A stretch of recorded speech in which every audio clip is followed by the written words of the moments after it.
ரொம்ப டயர்டா இருக்கு. இயற்கையான டேட்ஸ், பாதாம், பிஸ்தா, கேஷு அண்ட் ஹனி கொண்டு தயாரிக்கப்பட்ட லயன் டேட் நட் பைட்ஸ். இனிமே கண்ணை மூடிட்டு கடலை எண்ணெய் வாங்கலாம். ஏன்னா மந்த்ரா கடலை எண்ணெய் இதயத்தின் தயாரிப்பு. வறுக்க, பொரிக்க, ஏன் எல்லா சமையலுக்கும் மந்த்ரா தான். மந்த்ரா கடலை எண்ணெய், அபார ருசி, ஆரோக்கியமான உடல் நலம். வணக்கம். செய்தி சுருக்கம். இந்திய கம்யூனிஸ்ட் மூத்த தலைவர் நல்லக்கண்ணு, வயது 101. வயது மூப்பு காரணமாக அவ்வப்போது உடல்நலம் பாதிக்கப்பட்டு வருகிறது. கடந்த ஆண்டு ஆகஸ்ட் 22ஆம் தேதி வீட்டில் தவறி விழுந்ததில் அவருக்கு தலையில் பலத்த காயம் ஏற்பட்டது. இதையடுத்து நந்தனத்தில் உள்ள தனியார் மருத்துவமனையில் அவர் அனுமதிக்கப்பட்டார். பின்னர் நுரையீரல் பிரச்சினை காரணமாக சுவாசிப்பதில் சிரமம் ஏற்பட்டது. இதனால் அவர் மேல் சிகிச்சைக்காக சென்னை ராஜீவ்காந்தி அரசு மருத்துவமனைக்கு மாற்றப்பட்டார். அங்கு தீவிர சிகிச்சைக்கு பின் உடல் நலனில் முன்னேற்றம் ஏற்பட்டது. இதையடுத்து அவர் வீடு திரும்பினார். அதன்பின் திடீர் உடல்நல குறைவால் கடந்த பிப்ரவரி 1ஆம் தேதி ராஜீவ்காந்தி அரசு மருத்துவமனையில் மீண்டும் அனுமதிக்கப்பட்டார். தொடர்ந்து மருத்துவ கண்காணிப்பில் சிகிச்சை வழங்கப்பட்டு வருகிறது. இந்நிலையில் அவரது உடல்நிலையில் நேற்று பின்னடைவு ஏற்பட்டதாக தகவல் வெளியானது. செயற்கை சுவாச உதவியுடன் நல்லக்கண்ணுவுக்கு தொடர்ந்து சிகிச்சை வழங்கப்பட்டு வருவதாக மருத்துவமனை வட்டாரங்கள் தெரிவித்தன. முதல்வர் ஸ்டாலின் மருத்துவமனைக்கு நேரில் சென்று நல்லக்கண்ணு உடல்நிலை குறித்து டாக்டர்களிடம் கேட்டறிந்தார். தேர்தல் பாதுகாப்புக்காக தமிழகம் வருகிறது மத்திய படை.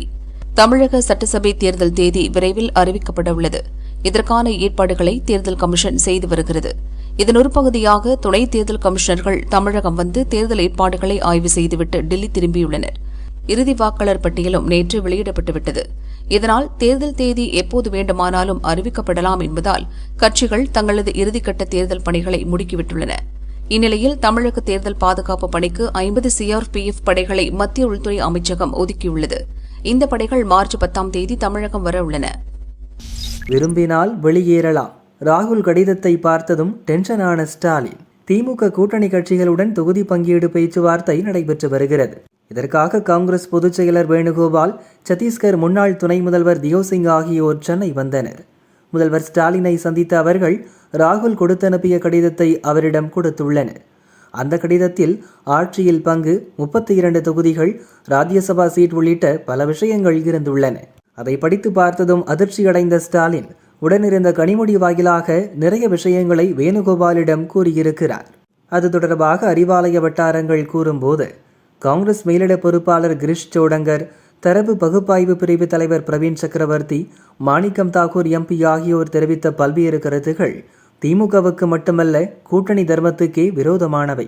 கூட்டணி உறவு சுமூகமாக செல்ல வேண்டும் என விரும்பினால் அவர்கள் மீது கடும் நடவடிக்கை எடுக்க வேண்டும், குறைந்தபட்சம் கண்டிக்க வேண்டும். தனித்து போட்டியிட்டாலே ஆட்சியை பிடிக்கும் அளவுக்கு திமுக வலுவான கட்சி. மதவாத பாஜக தமிழகத்திற்குள் நுழைந்துவிடக்கூடாது என்பதற்காகவே மதச்சார்பற்ற சக்திகளை ஒன்றிணைத்துக் கொண்டு தேர்தலை சந்திக்கிறோம். காங்கிரஸ் தரப்பு விமர்சனங்களை வைத்தால் அவர்களுக்கு திமுகவினர் முழு மனதோடு வேலை செய்ய மாட்டார்கள். திமுகவுக்கு பெரும்பான்மை கிடைக்கவில்லை என்றால்தான் கூட்டணி ஆட்சி பற்றி பேச வேண்டும். இப்போது பேசி குழப்பம் ஏற்படுத்துவதை அனுமதிக்க முடியாது. பல்வேறு மாநிலங்களில் அங்குள்ள மாநில கட்சிகளோடு காங்கிரஸ் அனுசரித்து செல்லாமல் முரண்டு பிடித்தது. அதனால் பல மாநிலங்களிலும் மாநில கட்சியும் காங்கிரசும் பலவீனமடைந்து பாஜக ஆட்சி பொறுப்புக்கு வந்துவிட்டது.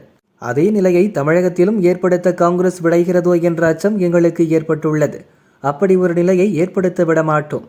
காங்கிரஸில் ஒரு சிலர் தாவேகவுடன் கூட்டணி என்று சொல்லி திமுகவை மிரட்ட பார்க்கின்றனர். அதற்கெல்லாம் அஞ்ச மாட்டோம்.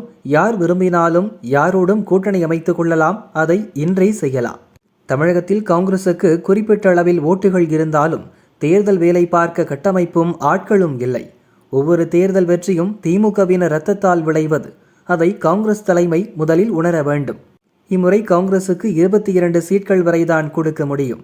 ராஜ்யசபா சீட் குறித்தெல்லாம் பிறகு பேசிக்கொள்ளலாம் என்று ஸ்டாலின் காட்டமாக கூறியுள்ளதாக அந்த வட்டாரங்கள் கூறின. முக்கிய முடிவை அறிவிக்கும் சசிகலா. தமிழகத்தில் தேர்தல் நெருங்க அரசியல் களம் சூடு பிடித்துள்ளது. கூட்டணிக்காக பல்வேறு கட்சிகள் வியூகங்கள் வகுத்து செயல்படுகின்றன. இதற்காக கட்சித் தலைவர்கள் மற்ற கட்சித் தலைவர்களை பாராட்டுவதையும் குற்றச்சாட்டுகளை அடுக்குவதையும் காண முடிகிறது. இந்நிலையில் இன்று ராமநாதபுரம் பசும்பொன்னில் சசிகலா சார்பில் மறைந்த முன்னாள் முதல்வர் ஜெயலலிதாவின் 78வது பிறந்தநாள் பொதுக்கூட்டம் நடக்க உள்ளது. இந்த கூட்டத்தில் சில முக்கிய முடிவுகளை அறிவிக்க உள்ளதாக சசிகலா கூறியுள்ளார். புதிய கட்சி துவங்க போகிறாரா அல்லது யாருக்கு ஆதரவு என்பதை அறிவிக்க வாய்ப்புள்ளதாக அரசியல் விமர்சகர்கள் கூறுகின்றனர். அதாவது இன்னைக்கு நிகழ்ச்சி இருக்கு, அம்மா பிறந்த நாள் நிகழ்ச்சி நடத்துறோம். நல்ல செய்தி வரும். வன்முறையை தூண்டியதாக வழக்கு, திருமாவளவனை விடுவித்த ஹைகோர்ட்.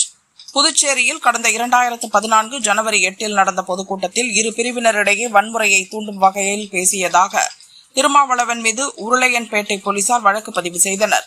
வழக்கில் இருந்து விடுவிக்க கோரி திருமாவளவன் தாக்கல் செய்த மனுவை புதுச்சேரி கோர்ட் கடந்த ஆண்டு தள்ளுபடி செய்தது. இந்த உத்தரவை ரத்து செய்ய கோரியும் தன்னை வழக்கிலிருந்து விடுவிக்க கோரியும் சென்னை ஹைகோர்ட்டில் திருமாவளவன் மறு ஆய்வு மனு தாக்கல் செய்தார். இந்த மனுவை விசாரித்த நீதிபதி ஏடி ஜெகதீஷ் சந்திரா குறித்த காலத்தில் குற்றப்பத்திரிகை தாக்கல் செய்யப்படவில்லை, அரசின் முன் அனுமதி பெறவில்லை என கூறி புதுச்சேரி கோர்ட் உத்தரவை ரத்து செய்து திருமாவளவனை வழக்கிலிருந்து விடுவித்து உத்தரவிட்டார். அஜித் பவார் மரண வழக்கு சிபிஐக்கு மாற்ற பட்னவிஸ் பரிந்துரை. மகாராஷ்டிரா துணை முதல்வராக இருந்தவர் தேசியவாத காங்கிரஸ் தலைவர் அஜித் பவார், வயது 66. புனே மாவட்டத்தின் பாராமதியில் நடக்கவிருந்த தேர்தல் பிரச்சாரத்தில் பங்கேற்க கடந்த மாதம் 28ஆம் தேதி தனியாருக்கு சொந்தமான சிறிய விமானத்தில் சென்றார். பாராமதி விமான நிலையத்தில் தரையிறங்கும் போது விமானம் கீழே விழுந்து வெடித்து சிதறியதில் அஜித் பவார் உட்பட 5 பேர் பலியானார்கள். இந்த விபத்து குறித்து டிஜிசிஏ எனப்படும் சிவில் விமான போக்குவரத்து இயக்குநரகம் விசாரணை நடத்தி வருகிறது. இந்த விபத்து குறித்து பல்வேறு சந்தேகங்களை எதிர்க்கட்சியினர் எழுப்பி வருகின்றனர். இந்நிலையில் இந்த வழக்கு தொடர்பாக மகாராஷ்டிரா முதல்வர் தேவேந்திர பட்னவிஸ் கூறியதாவது: அஜித் பவார் மரணத்திற்கு காரணமாக அமைந்த விமான விபத்து குறித்து சிபிஐ அமைப்பு விசாரணை நடத்த வேண்டுமென தேசியவாத காங்கிரஸ் கட்சி கடிதம் அளித்தது. இதன்படி மத்திய உள்துறை அமைச்சர் அமித்ஷாவை தொடர்பு கொண்டு விசாரிக்க உத்தரவிடும்படி கோரிக்கை விடுத்துள்ளோம். எனினும் டிஜிசிஏ மற்றும் மாநில அரசு சார்பில் அமைக்கப்பட்ட சிறப்பு புலனாய்வு குழு விசாரணையும் தொடரும் என கூறினார். இந்தியா வரும் கனடா பிரதமர் உறவை வலுப்படுத்த முயற்சி. கனடா பிரதமர் மார்க் கார்னி பிப்ரவரி 26ஆம் தேதி இந்தியா வருகிறார். இது இவரது முதல் இந்திய பயணம். மும்பைக்கு வரும் அவர் அங்கு இந்தியாவின் முன்னணி தொழில் அதிபர்களை சந்தித்து முதலீட்டு வாய்ப்புகள் குறித்து ஆலோசனை நடத்தவுள்ளார். இரு நாடுகளுக்கும் இடையிலான உறவில் சமீப காலமாக நிலவிய கசப்பான சூழலை சரி செய்து உறவை மீண்டும் வலுப்படுத்துவதே இந்த வருகையின் முக்கிய நோக்கம் என்று கூறப்படுகிறது. பொருளாதார உறவு, எரிசக்தி மற்றும் யுரேனியம் விநியோகம், செயற்கை நுண்ணறிவு மற்றும் குவாண்டம் கம்ப்யூட்டிங் ஆகிய துறைகளில் இரு நாட்டு ஒத்துழைப்பு பற்றி அவர்கள் விவாதிப்பார்கள் என கூறப்படுகிறது.